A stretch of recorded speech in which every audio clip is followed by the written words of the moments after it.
¿A qué vino nuestro Señor Jesucristo, hermanos? ¿Cuál fue el motivo por el cual Él vino a este mundo? Para habitar entre nosotros como uno de nosotros, aunque diferente a nosotros. En el pasaje que hoy tenemos delante de nosotros, el propio Señor Jesucristo nos enseña a qué vino. Versículo 10, Él mismo señala, porque el Hijo del Hombre vino a buscar y a salvar lo que se había perdido. Amados hermanos, pasajes como este que tenemos hoy delante nos presentan historias preciosas que estoy seguro la gran mayoría de nosotros hemos escuchado, hemos leído, hemos meditado, considerado, historias que atrapan la mente y la imaginación de nuestros propios pequeños. Historias de las que podríamos sacar una gran cantidad de aplicaciones distintas, incluso haciendo violencia al texto. Hoy yo quiero enfocarme en la esencia de este pasaje, en el propósito y el sentido de este texto, de esta historia en particular. Y para ello no podemos olvidar el contexto en el que se está llevando a cabo esta porción de la historia de la redención. El asunto central de todas las Sagradas Escrituras, el asunto central del Evangelio según Lucas, el asunto central desde Génesis hasta Apocalipsis, que tiene que ver con la gloria de Dios y la salvación de nuestras almas. Los días en los que se llevó a cabo este evento en particular, hermanos, eran días en el que todas las cosas estaban mal. Eran días de obscuridad en el ámbito religioso para el pueblo de Israel. Eran días de obscuridad en el ámbito moral para el pueblo de Israel. Eran días de obscuridad en el ámbito militar para el pueblo de Israel. Cientos de años habían pasado y las cosas seguían igual. Y lo digo porque el libro del profeta Isaías nos presenta exactamente el mismo panorama en el que ahora se encontraban las personas que habitaban en aquella región de este mundo, hermanos.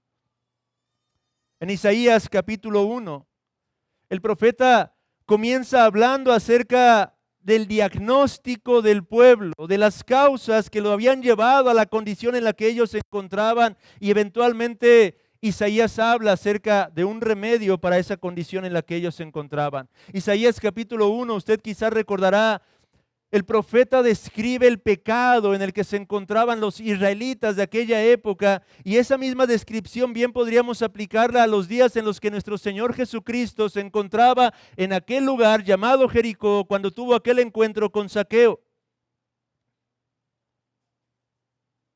Regrese un poco en las Sagradas Escrituras al libro del profeta Isaías, capítulo 1.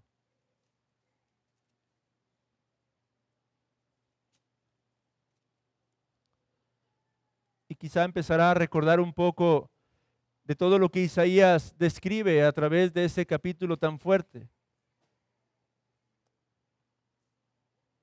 Isaías, hablando al pueblo, los llama solemnemente. Versículo 2 dice: oíd cielos y escuchad tú tierra, porque habla Jehová. Crié hijos y los engrandecí, y ellos se rebelaron contra mí. El buey, dice el Señor, conoce a su dueño, y el asno el pesebre de su Señor. Israel no entiende, mi pueblo no tiene conocimiento. Oh gente pecadora, pueblo cargado de maldad, generación de malignos, hijos depravados. Dejaron a Jehová, provocaron a ira al Santo de Israel, se volvieron atrás. El profeta Isaías habla acerca del pecado, habla de la irracionalidad del pecado, habla de la necedad del pecado, habla de la rebelión del pecado que brotaba del corazón del pueblo.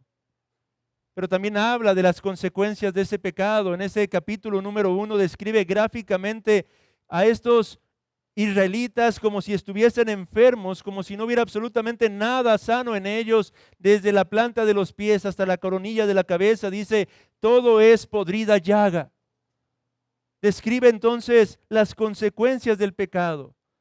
enfermedad, destrucción, esclavitud, es lo que Él está señalando constantemente. Versículo 7, vuestra tierra está destruida, vuestras ciudades puestas a fuego, vuestra tierra delante de vosotros comida por extranjeros y asolada como asolamiento de extraños.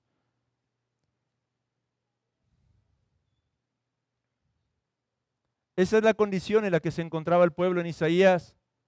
Y amados hermanos, es la misma condición en la que se encontraba el pueblo en los días de Jesús. El pueblo se encontraba en oscuridad. El pueblo se encontraba en tinieblas y en miseria espiritual. Lucas ha estado describiendo exactamente la misma condición. Hemos dicho ya cómo es que él nos ilustra la descripción del pecado a través de los diferentes personajes con los que nuestro Señor Jesucristo tuvo eventualmente algún tipo de encuentro. Cuando leímos acerca del leproso, esto nos lleva a considerar que el pecado es algo contaminante. Cuando leímos acerca de su encuentro con el paralítico, nos lleva a considerar que el pecado nos incapacita, es incapacitante. Cuando leímos acerca de las expulsiones de demonios, nos lleva a considerar que el pecado es esclavizante. Lucas está presentándonos un escenario similar. Anteriormente, en el último sermón que consideramos del Evangelio de Lucas, nos presenta a un hombre ciego para ilustrar cómo es que el pecado nos ciega realmente a la gloria de Dios y a las cosas eternas.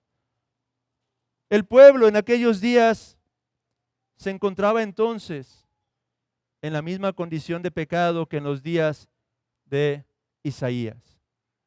No solo eso, Lucas también nos habla acerca de las consecuencias del pecado. Leímos aquel texto en el encuentro entre el rico y Lázaro. La descripción de aquel hombre despertando en tormento eterno. Después, en el capítulo 17, Lucas nos habla acerca de la realidad del juicio y la condenación que se cierne por causa de nuestro pecado. Lucas ha estado tratando de ayudarnos a considerar la verdadera condición en la que usted y yo nos encontramos entonces por naturaleza, para que seamos acorralados a exclamar y a preguntarnos a la luz de todas estas cosas, ¿qué es lo que tenemos que hacer entonces? ¿Qué podemos hacer nosotros pecadores? Y es que, amados hermanos y amigos, esto es lo que la Biblia hace constantemente. Para revelar su glorioso evangelio, constantemente nos lleva a ser confrontados con nuestra realidad. Por medio de la ley de Dios, despierta nuestras conciencias y nos lleva a considerar la verdadera situación terrible en la que nos encontramos, para que entonces y solo entonces podamos clamar preguntándonos: ¿y ahora entonces qué hacemos?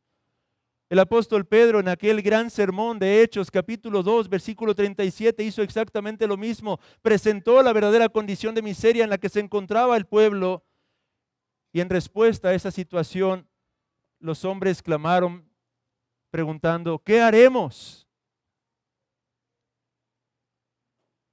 El carcelero, en los días de Pablo también, hizo esta misma pregunta: ¿qué debo hacer? De manera que, para entender correctamente la historia de Zaqueo, todos los que estamos aquí congregados el día de hoy, tenemos que entender primero nuestra verdadera necesidad, que era la misma necesidad que Zaqueo enfrentaba, al punto de ser llevados a preguntarnos ahora: ¿qué hacemos? ¿Qué hago? ¿Qué puede hacer usted? ¿Qué debo hacer yo? ¿Qué deberíamos hacer todos y cada uno de nosotros ante las realidades tan terribles que Lucas nos está presentando, que Isaías nos revela en el capítulo 1, que constantemente las Escrituras nos muestran acerca de nuestra propia condición? ¿Qué hacer? Esa es la cuestión. Y bueno, Lucas el día de hoy nos responde por medio de presentarnos las palabras que nuestro Señor Jesucristo pronuncia en el versículo 10, cuando Él dijo que vino a buscar y a salvar lo que se había perdido. Esa es nuestra esperanza, hermanos. ¿Qué hacer? Nuestra respuesta está en Cristo, en la persona y obra de Jesús. Él vino a buscar y a salvar lo que se había perdido. Pero ahora entonces surge otra pregunta. ¿Cómo podemos nosotros gozar de esa salvación que Cristo vino a dar para aquellos que están perdidos? Y bueno, la Biblia nos enseña que hay dos cosas que tenemos que hacer para ser salvos. Vea en Marcos capítulo 1.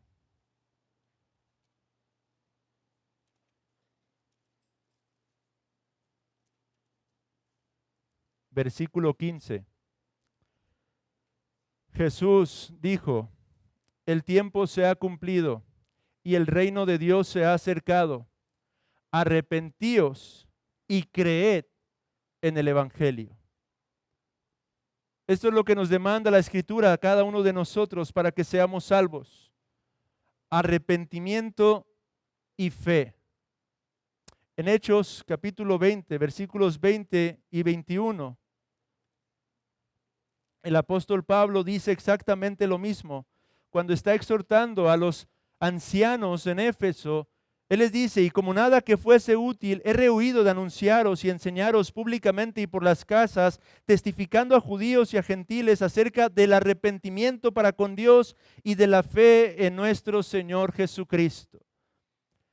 Es arrepentimiento y fe lo que se demanda de pecadores como nosotros para que podamos gozar de la salvación que Dios en Cristo ofrece. Arrepentimiento y fe es lo que nuestro Señor Jesucristo predicó y proclamó. Arrepentimiento y fe es lo que los apóstoles predicaron y proclamaron. Arrepentimiento y fe es lo que nosotros somos llamados a seguir proclamando hoy en día. Porque el arrepentimiento y la fe son dos elementos indispensables para que podamos gozar de la salvación. Dos elementos distinguibles pero inseparables. Dos elementos sumamente necesarios para que pecadores indignos que se encuentran enllagados desde la planta de los pies hasta la coronilla de la cabeza puedan gozar de la salvación que nuestro Señor Jesucristo vino a obrar en favor de nuestras almas. Dos elementos que podemos distinguir, pero que en ninguna manera podemos separar. Porque en última instancia la fe que se nos demanda en las Escrituras es una fe penitente. Y el arrepentimiento al que se nos llama en la palabra del Señor es un arrepentimiento creyente. Ambas cosas son esenciales para la salvación de nuestras almas. E interesantemente, hermanos, si usted considera conmigo, creo que el Espíritu Santo nos está mostrando estos dos elementos en el pasaje anterior que ya escudriñamos y en el pasaje que tenemos hoy delante de nosotros. He aquí la razón de por qué estoy dando tanto rodeo el día de hoy. En el pasaje anterior, nuestro Señor Jesucristo tuvo un encuentro con un hombre ciego.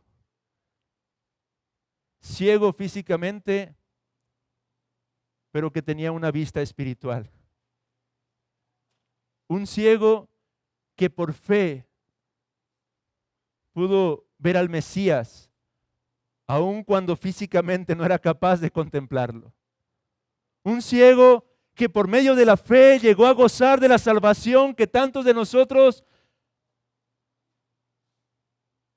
hemos podido abrazar. Un ciego que por medio de la fe pudo ver el reino de Dios y al Mesías antes de contemplarlo físicamente. Fe es algo que necesitamos para poder ser salvos. Pero hoy en la historia de Zaqueo, el Espíritu Santo enfatiza el otro elemento, que no es la fe, sino el arrepentimiento. Porque en Zaqueo, amados hermanos, nosotros tenemos una ilustración, un ejemplo de cómo luce en la práctica un verdadero arrepentimiento para vida, un arrepentimiento que da salvación, el arrepentimiento que nos da la esperanza de que tenemos vida y vida eterna en Cristo Jesús. Zaqueo Es una ilustración de la respuesta de la exhortación de Juan el Bautista en Lucas capítulo 3, versículo 8, cuando éste comienza a predicar y dice: haced pues frutos dignos de arrepentimiento.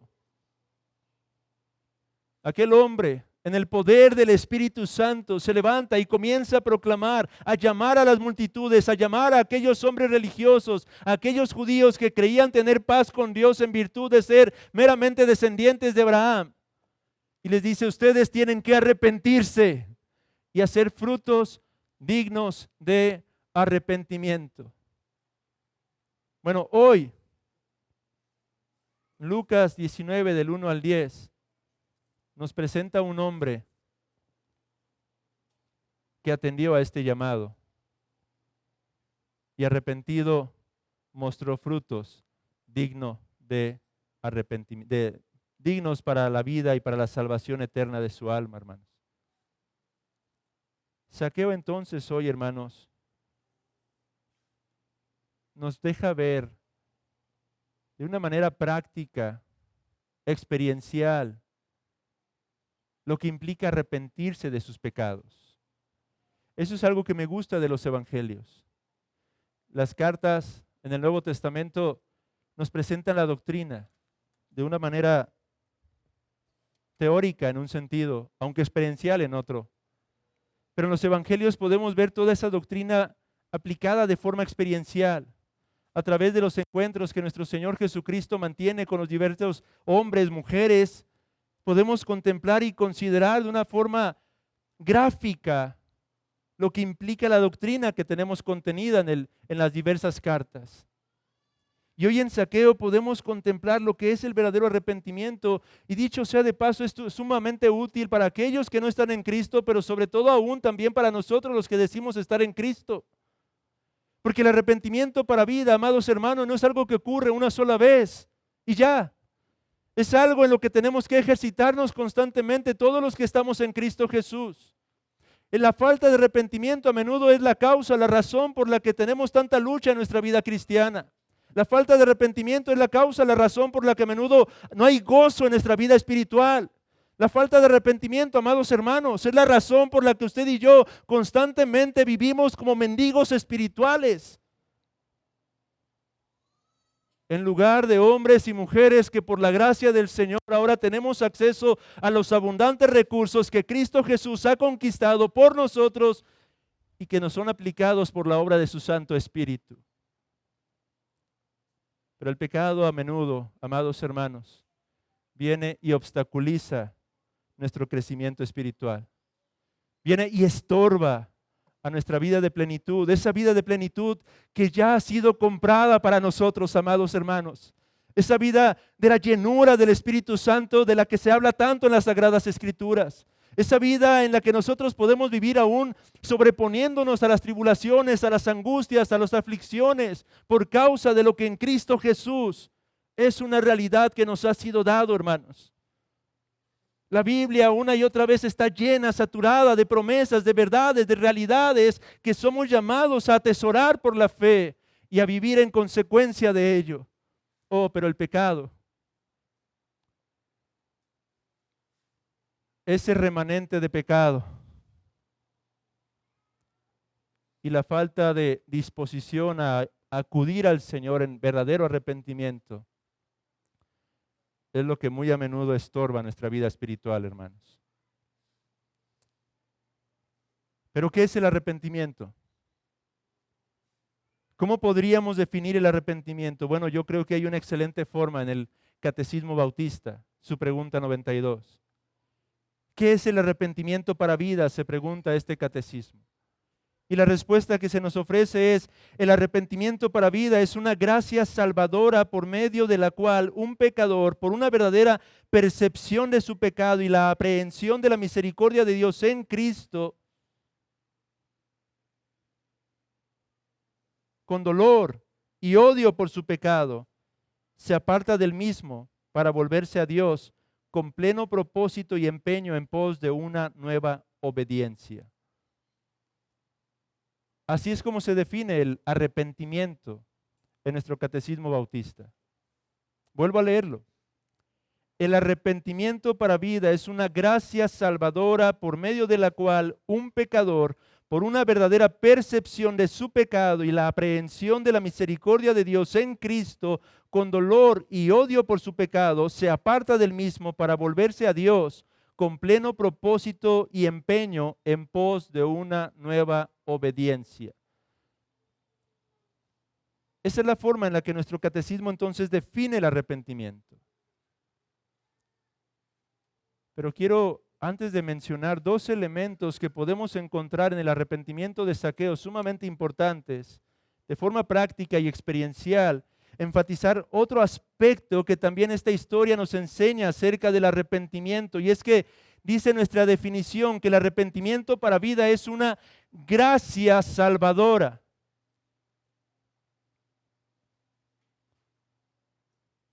¿Y qué implica que sea una gracia salvadora? Implica que el arrepentimiento no es algo que tenemos en nosotros mismos, pero que es un don de lo alto. Es un don que viene de parte de Dios. El que sea una gracia implícitamente o explícitamente nos lleva a considerar que es algo que no nos pertenece, que es algo que recibimos no porque lo merezcamos, que es algo que se nos concede a pesar de nosotros. Y amados hermanos, esto es lo primero que vemos en la historia de Zaqueo. Consideremos un poco los detalles de esta historia. Esos detalles que la gran mayoría de nosotros hemos leído una y otra vez y que conocemos. Tenemos aquí a un hombre de baja estatura, nos dice Lucas. Un hombre chaparrito, niños. No sé qué tan pequeño, pero lo suficientemente pequeño como para que lo destaque Lucas en su historia. Un hombre pequeño, pero sumamente rico. Un hombre con abundante riqueza porque sus actividades económicas le retribuían grande ganancia. Ahora, dicho sea de paso, ganancias ilícitas. Ganancias a costa de los débiles. Ganancias a costa de los débiles entre el pueblo de Israel, ganancia a costa de aquellos más desfavorecidos y ganancia muchas veces a costa de otros, al igual que él, quizá también favorecidos, ganancias obtenidas por medio de la corrupción. Este hombre, se nos dice aquí, no solamente era un recaudador de impuestos, pero era el jefe de los recaudadores de impuestos en Jericó. De manera que este hombre ya no simplemente trabajaba para, con el propio sudor de su frente, obtener los recursos, sino que simplemente manejaba a personas que estaban a su cargo y estos a su vez le traían la retribución. Era un hombre seguramente influyente en un sentido. Un hombre que se movía en medio de las esferas de Roma para seguir acumulando sus riquezas. Y este hombre se nos dice que quería ver a Jesús. Quería ver a Jesús. Esto nos hace considerar algo que no tenía en mente hasta ahorita, hermanos.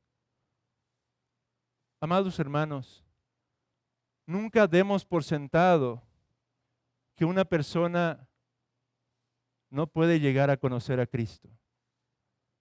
Seguramente si nosotros estuviéramos en aquel contexto y fuéramos cristianos ya, ese hombre sería de los últimos a quienes nos acercaríamos quizá a predicarle a Cristo, a hablarle acerca del Evangelio. Es la clase de hombres que desecharíamos automáticamente porque concluiríamos que un hombre de ese tipo, de esa calaña, un hombre que está tan cómodo, que tiene tanta opulencia, que vive sumergido en la corrupción, jamás va a escuchar y va a desear conocer a alguien como nuestro Señor y Salvador Jesucristo. Pero aquí está este hombre quien procuraba ver a Jesús. Ahora, ya conocen esta parte de la historia, pequeños. Era tan chaparro que no podía verlo entre la multitud. Y por lo tanto, se nos dice que sube a un árbol, a un sicómoro, con el deseo de poder verle. hace de un árbol su propia tribuna, lo trepa y ve a Jesús. Él sabía que Jesús pasaría por allí. Y aunque esto manifiesta una fe en este hombre, realmente el énfasis del texto desde mi perspectiva no está en lo que hizo este hombre, sino que en el versículo 5 encontramos la causa y la razón por la que este hombre en última instancia encontró la salvación. Vea el versículo 5. Cuando Jesús llegó a aquel lugar, mirando hacia arriba, le vio y le dijo: Zaqueo, date prisa, desciende, porque hoy es necesario que pose yo en tu casa. He ahí, amados hermanos y amigos, la gracia de Dios. He ahí no solo la gracia, pero la gracia soberana del Salvador. He ahí Cristo mismo llamando a este hombre hacia Él. He aquí la hermosa doctrina del llamado eficaz como es conocida entre nosotros. El hombre en su estado caído está muerto en sus pecados. El hombre es incapaz de ir al Señor por sus propias fuerzas, no porque no tenga la capacidad, sino porque no quiere hacerlo. No hay voluntad en su corazón para hacerlo. Él aborrece al Señor por naturaleza. De manera que por su propia voluntad, por sus propias fuerzas, jamás acudirá al Señor. Todo lo contrario, le rechazará y se enfrentará a Él continuamente. Una y otra vez le despreciará. Pero la Biblia nos enseña que Dios, en su absoluta y abundante gracia, llama a pecadores de forma eficaz.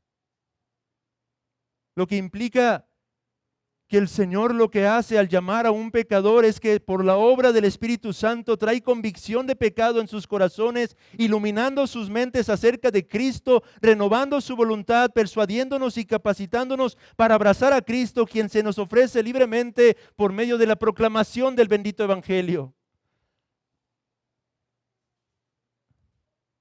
Es Dios quien toma la iniciativa, hermano. Es Dios quien soberanamente irrumpe en los corazones. Es Dios quien no aguarda que le demos la bienvenida, sino que irrumpe con todo su poder y gloria y su abundante gracia y amor para transformar nuestras vidas por completo. Es Dios en Cristo quien lleva a cabo esto. Es Jesucristo quien se detuvo y llamó a Zaqueo. Es Jesucristo quien se ofreció él mismo a posar en su casa. Es Jesucristo quien envió esa gracia renovadora al corazón de aquel hombre. Esto es lo que me lleva a concluir, amados hermanos, que ese es el momento en que Zaqueo experimentó la salvación. Su corazón fue quebrantado. Su voluntad fue doblegada. La gracia irrumpió en aquel hombre egocéntrico, orgulloso, estafador, ladrón, embustero, mentiroso, un hombre que vivía del pecado y en el pecado. Cristo es quien irrumpe en el corazón de este hombre pequeño de estatura. Y es que en estas palabras no hay tanto una invitación, sino un mandato divino. Es Cristo quien le dice: Zaqueo, date prisa, desciende, porque hoy es necesario que pose yo en tu casa. Oh, amados hermanos, y algo que deberíamos de considerar aquí. Lo meditaba hoy en la mañana. Versículo 5 otra vez dice: cuando Jesús llegó a aquel lugar, mirando hacia arriba, le vio y le dijo. Mirando hacia arriba. Piense en esto. La Biblia enseña que Jesucristo es Dios. Él es verdadero Dios. Dios de Dios, luz de luz, Dios verdadero, de Dios verdadero, dice uno de esos preciosos credos. Él observa todo desde lo alto. Él nos conoce a cada uno de nosotros. conoce nuestros corazones. Pero la gracia se revela a través de estas palabras, porque se nos dice que aquel que es verdadero Dios miraba hacia arriba, lo que nos lleva a considerar la realidad de que el eterno Hijo de Dios se encarnó, vino a habitar entre nosotros, vino a vivir en esta tierra. El hacedor de todo el cosmos estaba en nuestro lugar como uno de nosotros. ¿Qué necesidad había, oh Señor, de que tú descendieses para habitar entre nosotros? Él, por causa de su amor y de su gracia, se hizo uno con nosotros, uno entre nosotros, al punto de que este texto nos recuerda que como verdadero hombre Él tenía que mirar, al igual que nosotros, hacia arriba. Él se humilló hasta lo sumo, hermanos, para buscar y salvar a lo que se había perdido, como dice el versículo número 10. Entonces, en primer lugar, amados hermanos, tenemos que enfatizar que el arrepentimiento es una gracia salvadora. No es algo en nosotros, es un don de Dios, es algo que necesitamos que el Señor conceda a nuestras vidas. Y este es obrado a través de la proclamación de la palabra, a través del Evangelio. Cristo habló a aquel hombre, a Zaqueo, y por medio de esas palabras la gracia fue infundida. De la misma manera, muchos de nosotros hemos llegado a la fe, hemos llegado al verdadero arrepentimiento. Mientras consideraba también estas cosas, pensaba en la gran cantidad de textos que existen a través de las Sagradas Escrituras y que seguramente algunos de esos ha sido usado para obrar en el corazón de muchos de los que estamos aquí. Juan 3:16, porque de tal manera amó Dios al mundo que ha dado su Hijo unigénito para que todo aquel que en Él cree no se pierda, mas tenga vida eterna. Quizá esa fue la porción bíblica que el Señor usó para la salvación de algunos de ustedes. Es por medio de esa palabra que el Señor llamó eficazmente quizá a algunos de los que están aquí presentes. Mateo 11:28, venid a mí todos los que estáis trabajados y cargados, que yo os haré descansar. ¿Acaso habrá sido la porción que usó el Señor para salvar a algunos de los que están aquí? Romanos 5:8, mas Dios muestra su amor para con nosotros en que siendo aún pecadores, Cristo murió por nosotros. O Isaías 45:22, la famosa porción que el Señor usó para salvar a aquel gran predicador Charles Spurgeon. Mirad a mí y sed salvos todos los términos de la tierra, porque yo soy Dios y no hay más.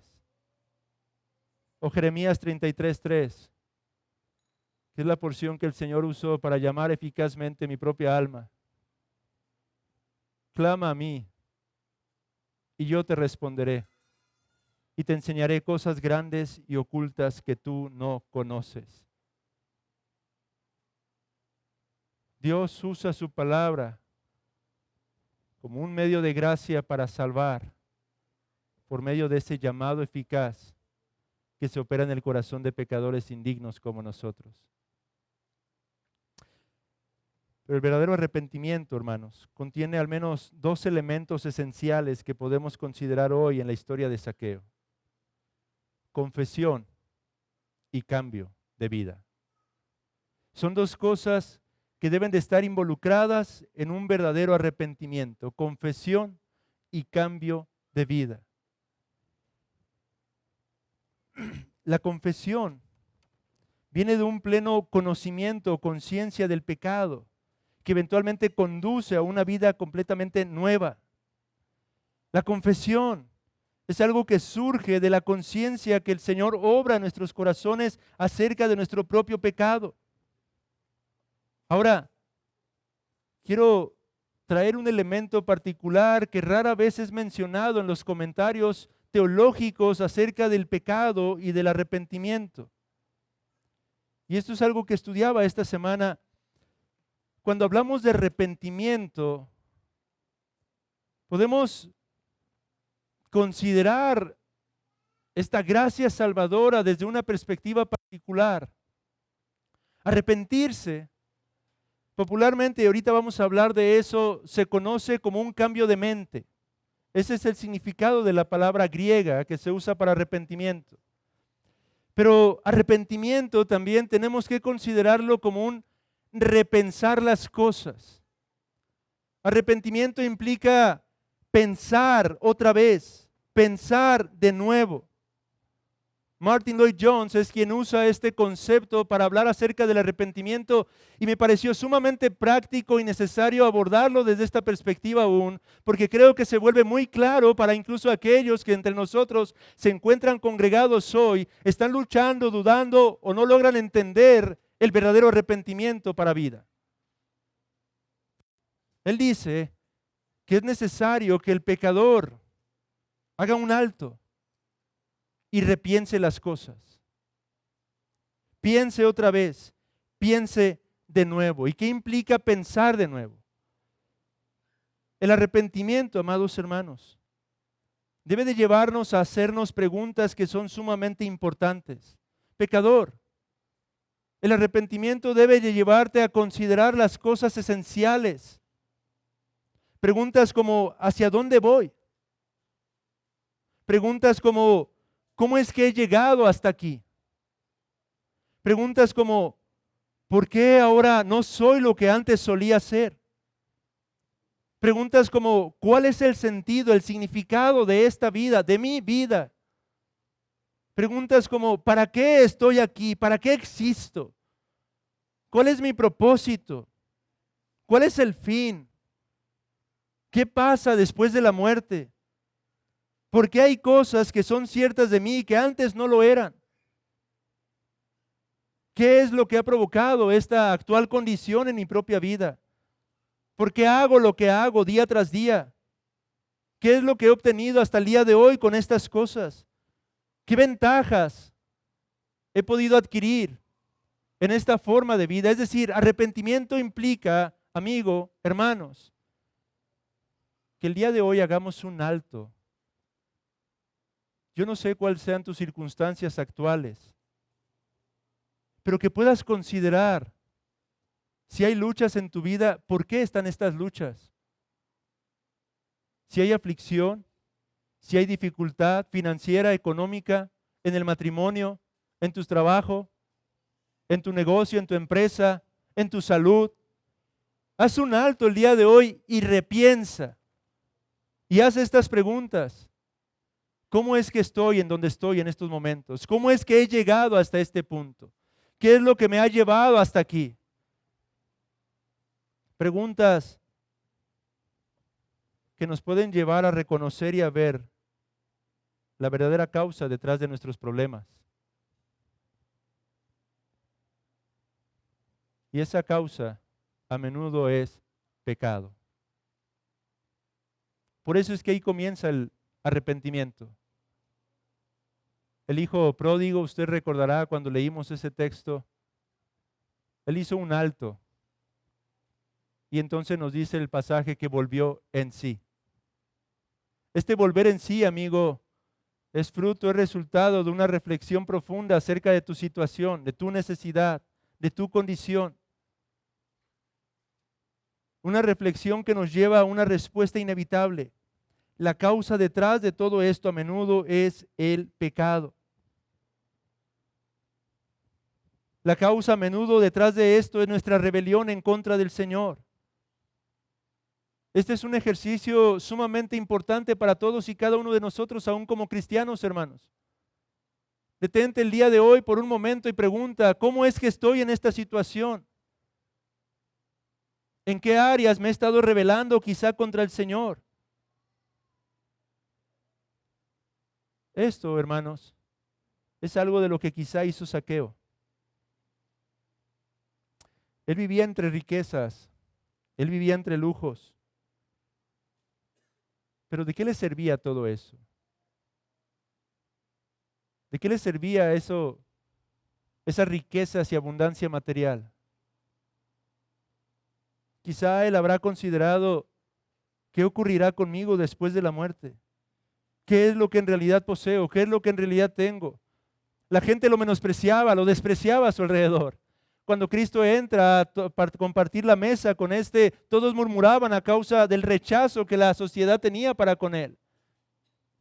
Hoy es un buen día para que todos y cada uno de nosotros, al igual podamos repensar las cosas, podamos hacer un alto y considerar hacia dónde nos ha llevado la forma en la que hemos estado viviendo. Amado hermano, ¿cuáles son tus luchas actualmente? ¿Cuáles son las dificultades con las que estás lidiando en estos momentos?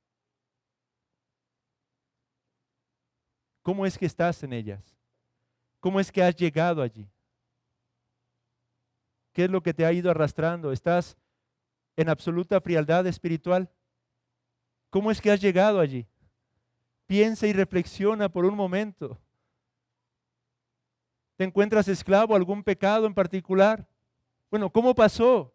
No ocurre de un día para otro, no ocurre de la noche a la mañana. ¿Cómo es que has ido deslizándote? ¿Cuáles han sido las decisiones? ¿Cuáles han sido las cosas que has dejado de hacer o las cosas que has estado haciendo que te han llevado a ese punto de tu vida espiritual? Y amigo que estás entre nosotros, ¿cuál es tu condición hoy por hoy? ¿Cómo está tu vida? ¿Hay amargura en tu corazón? ¿Hay resentimiento, enojo, ira hacia con tus seres queridos, padre, madre, hermanos, amigo, tus hijos? ¿Cómo es que estás ahí? ¿Qué te ha llevado a ese punto? Ese es el propósito de esta reflexión, ese es el propósito de repensar, que puedas considerar y entender cuáles son las causas. Y no es tu prójimo, no es papá, no es mamá, no es la esposa, no es el esposo. La respuesta que ofrece la Escritura es tu pecado. Tu pecado.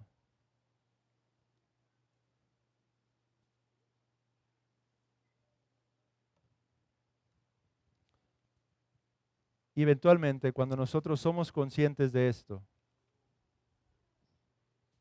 estamos listos para reconocer nuestra iniquidad delante del Señor.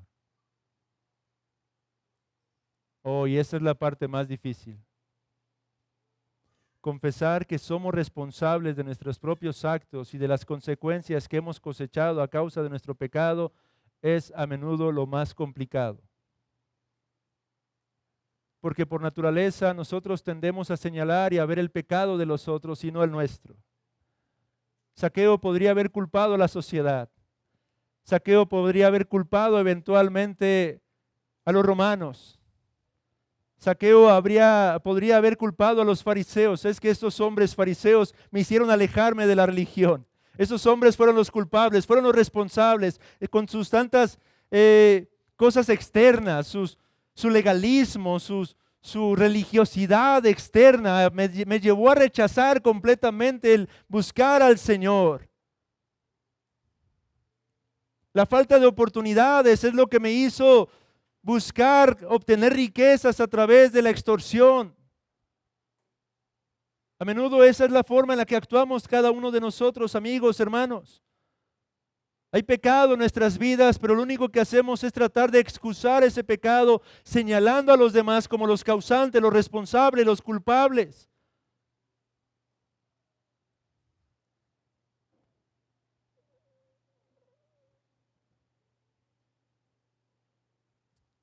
Pero Zaqueo hoy nos muestra que él dejó de excusarse y él confesó su pecado. Y podríamos decir que confesó los pecados de omisión y los pecados de comisión. Porque observe, cuando está nuestro Señor Jesucristo ya en casa con él, él dice: he aquí, Señor, la mitad de mis bienes doy a los pobres, y si en algo he defraudado a alguno, se lo devuelvo cuadruplicado. Sus pecados de omisión y sus pecados de comisión. Él reconoce: no he ayudado a mi prójimo, así que ahora doy para con los pobres. Sus pecados de comisión: he robado, así que ahora restituyo lo que he hecho. Y la confesión, amado amigo y amado hermano, es sumamente importante para una correcta relación con nuestro Dios. Otra vez, hermanos, la Biblia nos llama constantemente a confesar nuestros pecados. Juan, en Primera de Juan, nos alienta y nos dice: en el capítulo 1.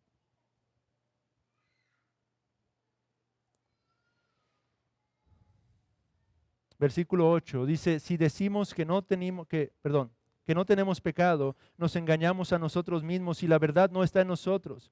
Pero luego escuche el versículo 9, si confesamos nuestros pecados, Él es fiel y justo para perdonar nuestros pecados y limpiarnos de toda maldad.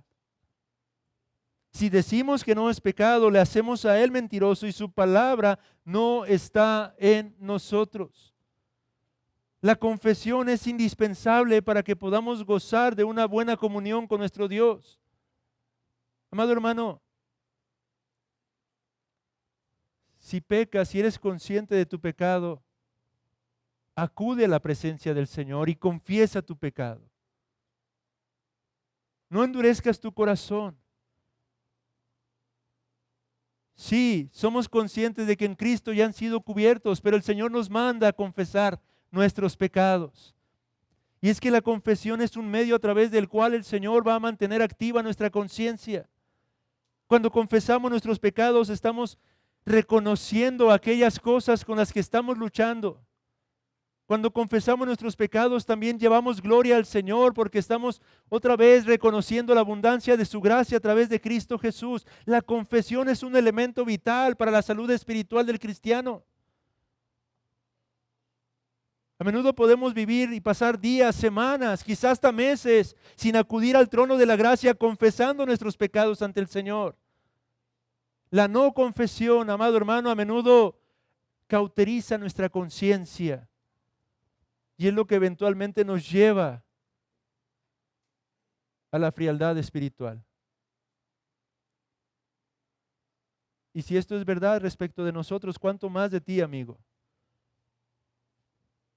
La confesión de pecado es esencial para el perdón de tus pecados. Pero la mera confesión en sí misma no sirve absolutamente de nada. Porque el segundo elemento de un verdadero arrepentimiento que nos muestra hoy Zaqueo es un cambio de vida. No es suficiente con confesar y reconocer nuestros pecados. Es necesario la disposición a cambiar de rumbo, de dirección con respecto a lo que hemos estado haciendo. El arrepentimiento no es arrepentimiento para vida, a menos que incluya un alejamiento del pecado y un acercamiento a Dios. Y estos dos elementos son sumamente importantes. Cuán a menudo también como cristianos enfatizamos el mero alejarnos del pecado, pero no enfatizamos el otro opuesto, que es acercarnos al Señor. No basta con reconocer pecado y huir del pecado, pero necesitamos buscar la comunión con nuestro Dios. La palabra para arrepentimiento en el hebreo, la más común, significa literalmente regresar, dar la vuelta. Eso es lo que implica el arrepentimiento. Dar media vuelta e ir en la dirección opuesta. No basta con que el esposo reconozca que es áspero con su esposa, tiene que ir en el sentido contrario y buscar ser amoroso para con ella. No basta con que la esposa reconozca estarse rebelando en contra del esposo. Tiene que dar la vuelta e ir en dirección opuesta, sujetándose a su esposo. Eso es el arrepentimiento. Si no hemos tomado ese camino, no nos hemos arrepentido. Seguimos viviendo nuestro pecado. Pero el pecado es algo más que una actitud externa. Hay dos palabras griegas más comunes para arrepentimiento en el Nuevo Testamento. Una de ellas implica un cambio externo en las acciones y esta es la clase de arrepentimiento que se nos muestra en la historia de Zaqueo. Zaqueo, al ser consciente de su pecado, lo que hace es entregar mucho más de lo que demanda la ley del Señor para beneficio de los pobres y aún para restitución de aquellos a quienes él había agraviado. Ahí está un acto externo en respuesta de un verdadero arrepentimiento, pero el verdadero arrepentimiento no solamente implica algo externo. La otra palabra que se usa comúnmente para arrepentimiento implica un cambio interno, un cambio de mente, un cambio de corazón. Y esto significa, amado amigo y amado hermano, que en el verdadero arrepentimiento somos llamados a darnos cuenta de que hemos estado equivocados en toda nuestra manera de pensar y de vivir. Tenemos que reflexionar una vez más, repensar las cosas, y una vez que las repensamos, reconocer y entender que ciertamente hemos estado equivocados en toda nuestra manera de pensar y aún de vivir. Reconocer que lo que hemos estado haciendo, la forma en la que hemos estado lidiando con las circunstancias, no es conforme a la voluntad del Señor. Reconocer que la forma en la que nos hemos estado conduciendo no es conforme a la voluntad del Señor. Reconocer que, por ejemplo, en el caso de Zaqueo, la forma en la que estaba haciendo sus recursos materiales no es conforme a la voluntad del Señor, que él estaba equivocado en vivir de la manera en la que estaba viviendo. Reconocer que hacer fraude a las personas no es conforme a la voluntad del Señor. Reconocer que robar, que mentir, que estafar no es conforme a la voluntad del Señor. El verdadero arrepentimiento, amado hermano, que eres cabeza de hogar, nos lleva a reconocer que la forma legalista quizá de disciplinar a nuestros hijos no es conforme a la voluntad del Señor. Y tenemos que arrepentirnos, tenemos que reconocer ante el Señor que hemos estado equivocados en nuestra forma de hacer las cosas, en nuestra forma de pensar. Pablo el apóstol es un ejemplo de esto. En el libro de los Hechos, capítulo 26, versículo 9, cuando él está ante Agripa, dice: yo ciertamente había creído mi deber hacer muchas cosas contra el nombre de Jesús de Nazaret. Pablo está expresando que estaba equivocado. Él está diciendo que cuando el Señor lo confrontó y lo quebrantó, fue consciente de que lo que él estaba haciendo era errado, que él estaba yendo en contra de la voluntad del Señor. En otra parte, en la carta a Timoteo dice que él era un ignorante, él reconoce que era un necio, que era un torpe, que era un tonto. Eso es lo que nos llama la palabra de Dios a hacer cada uno de nosotros. Reconocer que hemos actuado en ignorancia, que hemos actuado torpemente, que hemos actuado neciamente, que hemos ido en contra de la voluntad del Señor, que ahora nos está siendo revelada, que eso que pensaba está mal, que eso que hacía está equivocado. Un cambio de mente. Joven, amigo, esto ocurre cuando el Señor te muestra a través de su palabra que las relaciones sexuales fuera del matrimonio no son lícitas. Implica reconocer, estar dispuesto a reconocer que estabas equivocado en tu forma de pensar en cuanto a eso.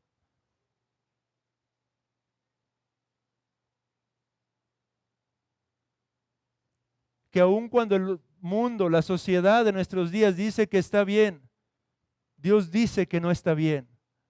Y el arrepentimiento implica reconocer ese aspecto. Es aquí entonces donde vemos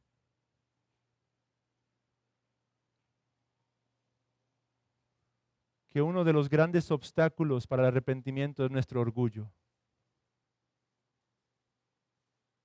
Uno de los grandes obstáculos para el verdadero arrepentimiento son nuestros prejuicios.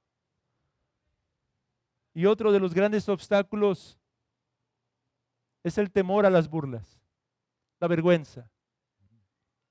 Por eso es que el hombre no le gusta arrepentirse. Porque arrepentirme implica que debo de reconocer ante mi esposa que he estado pecando, que he estado haciendo las cosas mal. Arrepentirme implica reconocer ante mi hermano, ante mi hermana, que me he equivocado, que he fallado. Y eso lastima el orgullo. Y el orgullo es lo primero que tiene que ser quebrantado. Piense otra vez en Zaqueo. En su arrepentimiento hace a un lado el orgullo. Un hombre de prestigio trepando un árbol. Un hombre de prestigio corriendo entre la multitud. Un hombre con esa influencia entre los romanos, humillándose por completo. Un hombre caracterizado por su egoísmo, por su amor al dinero, reconociendo: he aquí que he robado. Y voy a restituir 4 veces lo que yo he tomado de aquellos a quienes he estafado. Estaba equivocado. Estaba viviendo conforme al pensamiento de este mundo. El mundo nos llama a buscar, pensar en nosotros mismos. No importa a quién tengas que pisotear. La palabra del Señor te dice que debes de pensar en tu prójimo. El mundo nos llama a pensar solamente en nosotros mismos, a buscar nuestro propio bienestar. La palabra del Señor nos llama a hacer lo opuesto. El mundo nos llama a hacerle bien a aquellos que nos hacen bien solamente, pero la palabra del Señor nos llama a hacerle bien aún a aquellos que nos hacen mal. El mundo dice, sí, pasa por alto las faltas de aquellos simplemente que son tus amigos y que vienen completamente humillados a ti. La palabra del Señor nos dice, perdona,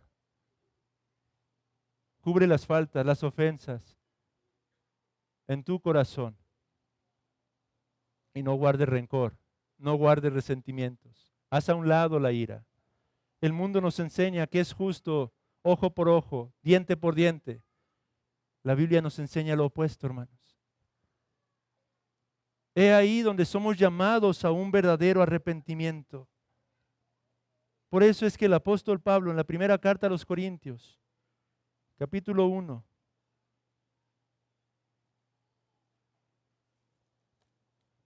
versículos 18 al 20 nos enseña, porque la palabra de la cruz es locura a los que se pierden, pero a los que se salvan, esto es a nosotros, es poder de Dios. Pues está escrito, destruiré la sabiduría de los sabios y desecharé el entendimiento de los entendidos. ¿Dónde está el sabio?, pregunta el Señor. ¿Dónde está el escriba? ¿Dónde está el disputador de este siglo? ¿No ha enloquecido Dios la sabiduría del mundo? Para poder realmente gozar de la salvación necesitamos arrepentirnos. Y el arrepentimiento implica reconocer nuestra necedad, reconocer nuestra incredulidad, reconocer nuestra torpeza y descansar en la sabiduría de Dios. ¿Te estás aferrando a la sabiduría de este mundo? Bueno, el Señor te llama a dejar de aferrarte a tus propias opiniones, a tus propias filosofías, a tus propios pensamientos. ¿No ves incluso que el resultado de la sabiduría de este mundo hace que este mundo se esté cayendo a pedazos? ¿Y aún así sigues aferrándote a vivir conforme a la sabiduría de este mundo? El Señor hoy nos llama, amados hermanos y amigos, a arrepentirnos cambiando nuestra mente y como fruto cambiando nuestras actitudes y vidas, tal como Zaqueo lo hizo. Oh, amados hermanos, que nosotros también podamos seguir renovando nuestras mentes. Por eso Pablo en Romanos 12 nos exhorta a que seamos transformados mediante la renovación de nuestro entendimiento. Eso implica un constante arrepentimiento. Hay cosas aún, amados hermanos, que seguimos haciendo y viviendo conforme a las corrientes de este mundo. Hay cosas con las que seguimos contaminados. Por eso es tan necesario que día tras día, en la medida en que la palabra del Señor ilumina nuestra conciencia, no seamos tardos para arrepentirnos, sino prontos, reconociendo lo que implica que hemos estado equivocados y que hemos errado en nuestra forma de pensar y en nuestra forma de actuar. El arrepentimiento entonces es un proceso continuo. ¿Qué nos enseña Zaqueo el día de hoy entonces, hermanos? No nos enseña que debemos de subirnos a un árbol para ver a Jesús. No nos enseña que las personas bajas de estatura pueden ser salvas. No nos enseña esas cosas bonitas que a menudo en las clases dominicales le enseñan a los pequeños en diversas iglesias. Zaqueo hoy nos enseña a qué vino Cristo. Y Él vino a buscar y a salvar lo que se había perdido. Zaqueo nos enseña que hay esperanza para pecadores como todos los que estamos aquí congregados el día de hoy. Porque no hay justo ni aún uno. Usted y yo, todos, desde el pequeño hasta el más mayor, todos somos pecadores. Pero Zaqueo nos recuerda esta gloriosa realidad, que Cristo vino a buscar y a salvar lo que se había perdido. que sí hay una bendita esperanza, que somos llamados a renovar nuestro entendimiento, que somos llamados a considerar no la sabiduría de este mundo, sino la sabiduría de las Sagradas Escrituras, que nos enseña que hay un Dios verdadero, que existen tres personas, Padre, Hijo y Espíritu Santo, que este Dios ha orquestado una gloriosa salvación en favor de miserables e indignos pecadores como nosotros en la persona y obra de su bendito Hijo, quien es verdadero Dios y verdadero hombre, quien no estimó el ser igual a Dios como cosa que aferrarse, sino que se humilló hasta lo sumo, haciéndose obediente hasta la muerte y muerte de cruz al tomar forma de siervo, forma de hombre. Cristo Jesús se nos revela como la sabiduría de Dios, a través de quien tenemos y obtenemos el perdón de nuestros pecados. Y usted y yo somos llamados a creer y arrepentirnos. Creer en este Cristo como nuestro único Señor y Salvador. Y arrepentirnos de nuestros pecados, de nuestras muchas iniquidades y transgresiones. Arrepentirnos de nuestra forma de pensar contraria a la mente de nuestro Dios. Arrepentirnos del menosprecio que a menudo manifestamos para con su palabra revelada. Arrepentirnos de nuestro orgullo, de nuestra jactancia, de nuestro egoísmo. Arrepentirnos de nuestra falta de amor, de la amargura, del resentimiento, del enojo, del odio, de la ira. Arrepentirnos de todas y cada una de estas cosas que hemos cultivado tanto en nuestros propios corazones. Arrepentirnos y gozar de la salvación y el perdón de nuestros pecados. Porque Cristo vino a buscar y salvar lo que se había perdido. Ahora, en este momento, todavía había algo más que Jesús tenía que hacer. Aún no estaba en el Calvario, pero Él iría a la cruz. Nada se interpondría en su camino. Nada obstaculizaría la obra que Él vino a llevar a cabo. Él moriría en ese madero y ahí Él compraría el perdón de nuestros pecados. ¿Qué nos enseña Zaqueo?